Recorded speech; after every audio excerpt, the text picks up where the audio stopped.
Bonjour Daniel, bienvenue dans la réalisation de cette nouvelle vidéo. Je te remercie d'avoir accepté mon invitation. Je rappelle qu'après bientôt un mois de confinement, j'ai eu l'idée de recueillir les témoignages des personnes souhaitant nous faire partager un peu de leur quotidien, tout en nous livrant un message positif malgré cette situation de pandémie mondiale. Les personnes qui témoignent pendant ces vidéos sont volontaires et ont en commun une seule chose, la volonté de témoigner de leur expérience afin de briser la distance qui nous sépare aujourd'hui et donner à chaque personne qui regarde ces vidéos l'énergie nécessaire pour surmonter cette épreuve. Aujourd'hui, mon invité est Daniel Gardin. Bonjour Daniel. Bonjour Zakaria. Donc, comme tu l'as très bien dit, je m'appelle Daniel Gardin. J'habite dans une petite ville qui s'appelle Aucillon. Aucillon se situe dans le Tarn, entre Béziers et Toulouse. C'est une très jolie région, hyper tranquille, où nous sommes entourés de nature, d'oiseaux, etc., etc. Enfin, c'est fabuleux, c'est un endroit, un havre de paix, en quelque sorte. Voilà. Donc, ce que je voudrais faire passer comme message, c'est un message positif. Il faut absolument positiver pour l'avenir, car je pense que dans cette détresse avec ce fameux virus, il y aura très certainement des retombées très très positives. Donc nous allons simplement parler du positif, parce que le négatif, il y en a tellement qu'il vaut mieux éviter d'en parler. Voilà. Et donc, de toute façon, ce virus, dans un premier temps, il est arrivé là. Pourquoi ? Avant toute chose, c'est le réchauffement climatique. Pour moi, c'est mon opinion personnelle et l'opinion de pas mal de personnes qui connaissent bien la question. Voilà. Donc, s'il n'y avait pas eu ce réchauffement climatique, je pense qu'il n'y aurait pas eu de virus, etc., etc. Parce que tout ça, c'est une chaîne. Tout est attaché, en fait, tout se rattache et c'est comme ça que ça se passe. Voilà. Donc, je pense qu'on va aller vers un monde meilleur. Je pense que la nature va reprendre ses droits. Hein, dans un premier temps, déjà, pour commencer, on a besoin de l'air. La preuve, c'est que les 3/4 des personnes qui décèdent aujourd'hui, c'est le manque d'air. L'air, c'est hyper important. Sans air, on ne peut pas vivre. Et l'air est de plus en plus pur grâce à ce confinement depuis un mois. Donc, le confinement a eu au moins l'avantage de nous avoir donné des atomes beaucoup plus purs au niveau d'oxygène, etc. Bon, ça c'est une chose. L'air également aura eu, comme il est meilleur, la couche d'ozone s'est améliorée, etc., etc.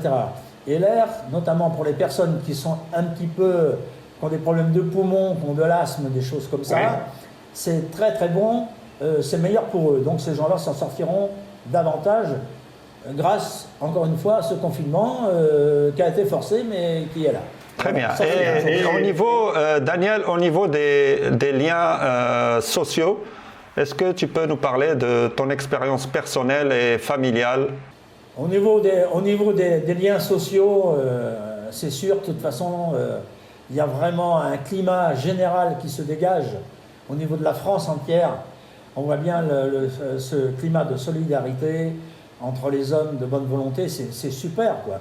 Donc il y a quand même un côté hyper positif par rapport à tout ça, entre ces médecins, ces infirmiers, les transporteurs, etc., les aides-soignantes, etc., et j'en passe, c'est des meilleurs. Tous ces gens-là, je leur dis bravo, je leur dis merci. Et vraiment, ça donne du baume au cœur quand on voit ce travail qui a été fait vraiment au risque de leur propre vie d'ailleurs, parce qu'il y en a plusieurs d'ailleurs qui sont restés sur le carreau suite à cette histoire. Et aujourd'hui, il y a même certaines personnes qui sont capables de ne pas les respecter, alors que vraiment, pour moi, ce sont des anges, tous ces gens-là, quoi.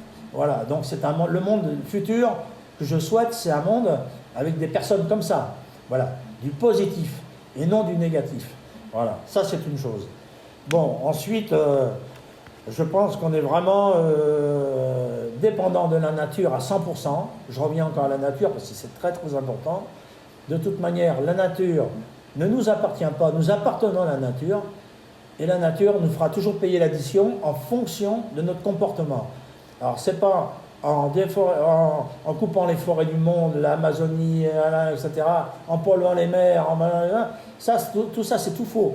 Donc il faut absolument qu'on se reprenne, on se rend bien compte, à part les mauvaises personnes qui ne pensent qu'à l'argent, il y a le côté humain qui prime en premier. Voilà, ça c'est une chose. Ensuite, il y a ça a apporté au niveau de la famille. La famille, j'ai beaucoup plus de rapport avec ma propre famille, mes filles, mes petits-enfants, etc., via des vidéos, via le téléphone, bien entendu, parce que malheureusement, tout le monde est très loin de moi, on est à 700 km les uns des autres, donc c'est un peu difficile de pouvoir se rencontrer aujourd'hui.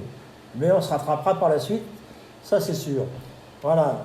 Ensuite, par rapport aux voisins, au voisinage, etc., il y a une solidarité qui s'est construite. Moi-même, je fais des courses pour des voisins, etc., on s'entraide de manière à faire moins de sorties sur la route, de manière à essayer de respecter les normes. Voilà. Donc tout ça, ça va dans le bon sens, quoi. Voilà. Donc, autre question ? Je te propose en fait de nous jouer ce petit morceau de musique que tu as envie de partager avec les personnes qui nous regardent. Et donc, je te remercie d'avoir témoigné. Je te remercie pour les points positifs que tu as évoqués. Et j'espère que les personnes qui regardent cette vidéo pourront s'inspirer de ton message et de ton témoignage.